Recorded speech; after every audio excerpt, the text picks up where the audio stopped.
Hi there Star Wars collectors, and welcome to the second instalment of Finish the Scene. This is the series where I go through some of my favourite scenes in Star Wars where we already have a certain amount of figures in the vintage collection, but are also needing Hasbro to produce the others so that we can complete the scene.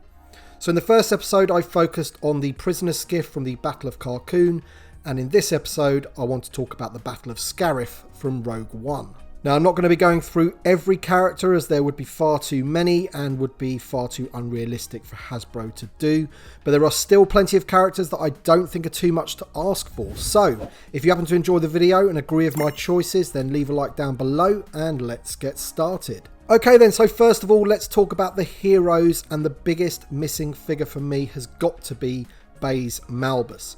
We already have his buddy Chirrut Imwe, which is a great figure. But let's face it, without Baze, we only have half of the double act. I've heard Patrick on multiple occasions say that Baze is one of his favourite characters and would love to see him in the line. So what are you waiting for, Patrick? Get him in the line. The only version we have of this in the 3.75 inch scale is from the Rogue One 5POA line, the movie line. And let's face it, that figure is not up to today's standards, and it's also lacking in various areas for the vintage collection. So come on Hasbro, give us Chirrut Imwe's mate. We desperately need him in the vintage collection.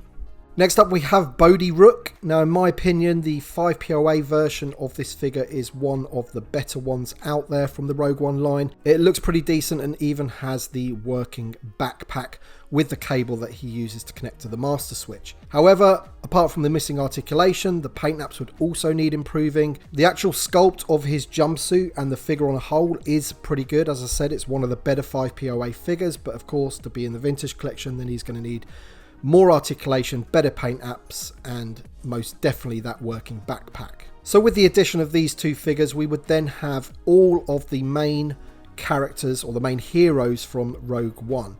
However, for the battle on Scarif, I feel we would definitely need a Cassian Andor in the Imperial officer disguise. This is something I feel that can be accomplished fairly easily once we have the Admiral Piet figure at the beginning of 2023. And judging by the trailer of Andor, this isn't the only time that Cassian has used this disguise, so maybe the figure could have a dual use. If we are going to want Cassian in disguise, then we will also need Jyn Erso in the Imperial ground crew disguise. Again, a 5POA version of this does exist, and again, the sculpt is pretty good, but we definitely need her in the vintage collection in that disguise. Now making this figure would also allow for an actual Imperial ground crew figure too, so Hasbro can get their money worth out of the sculpt. Okay, so we have Death Troopers, Shore Troopers, Storm Troopers, but where are the Rebel Troopers or the Rebel soldiers for them to fight against? For me, these really do present a problem. All of the main characters such as Sergeant Melshi and Lieutenant Selfa not only have different physiques, but are also dressed quite differently from one another. So maybe the answer is to produce a 4-pack of grunts with slightly different paint apps. It's not ideal, but at least we would have some Rebel soldiers. You know, trying to complete that strike crew is pretty unrealistic really.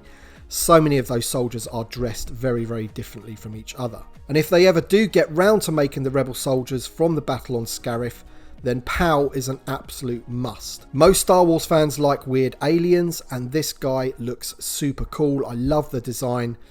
He's perfectly Star Wars for me, and a figure I would most definitely love in the vintage collection. I can just imagine the card back right now. That would be awesome. One trooper we do not have is the AT-ACT driver. Now, although we will never get the vehicle in the vintage collection, I feel this would be an easy one for them to do. It's pretty much a repaint of the Shore Trooper. So this figure isn't imperative, but it would still be a nice one to have in the line. Now, before I talk about wishful thinking figures and vehicles, although some would argue that everything in this video is wishful thinking, there is one more character to talk about, and that is, of course, Director Krennic. Now, to this day, I'm still amazed that we still do not have Director Krennic in the vintage collection.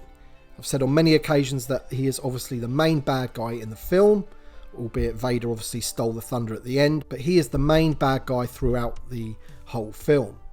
So with the new Imperial officer sculpt that's on its way, surely Krennic has to be on the cards at some point in the near future. Now, Krennic actually has two outfits that I really like within the film. He has his classic officer uniform, and then he also has his like wet gear look that he wears at the start of the film, and then also in the scene where Galen Erso dies. Spoiler alert. But I think the most realistic one that we can expect is the officer sculpt, because obviously we're getting that Piet figure next year. So there you go, those are the figures that we need to be able to create a meaningful display from the battle on Scarif. Now notice I said on Scarif rather than of Scarif. That was deliberate, as I wanted to focus on the land assault rather than the space battle. There are far too many other characters such as pilots, and not to mention Admiral Raddus and others from that space battle, so I really wanted to concentrate on the sort of land battle itself. As for vehicles, I'm sure I'm not alone in wanting a decent U-Wing and TIE Striker in the line, and if they make the U-Wing, then we are going to need a Bistan figure manning the mounted gun in the back. So there you go, let me know if there's any characters I have missed that you would like to be made in the vintage collection. I hope you've enjoyed the video. Thank you all for watching, and thank to my Patreon supporters and channel members. Your support is greatly appreciated. Thank you all for watching, and we shall see you on the next one.